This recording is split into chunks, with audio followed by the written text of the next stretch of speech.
अच्छी तरह जानती हूँ मैं कि ये सब किसका किया धरा है। फबिया ने कान भरे अम्मी के मेरे खिलाफ। हाँ तो तुम्हें भी उसकी बात मान लेनी चाहिए थी ना। अगर थोड़ी देर के लिए उसे चूल्हे पे कुछ बनाना था उसे दे देती बनाने। तुम्हें पता भी है कि हुआ क्या है वहां पे?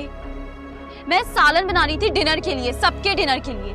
अचानक से फबिया मैडम उधर आ जाती है और उनको अपने लिए कुछ अलग से बनाना है। मैंने कहा ठीक है, जब चूल्हे फारिग हो जाए तब तुम बना लेना। मगर नहीं, फबिया तो फबिया है ना, वो सालन की पतीली चूल्हे पे से हटाने लगी तो उस पर सालन गिर गया। ये सब अनजाने में हुआ है, जानबूझ के नहीं किया मैंने।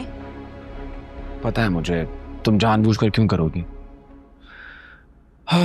खैर छोड़ो, तुमने खाना खा लिया? नहीं, भूखी मर गई है मेरी फबिया की बच्ची की वजह से। अच्छा चलो अपना मूड ठीक करो, मैं तुम्हारे लिए खाना लेकर आता हूँ। चाहिए?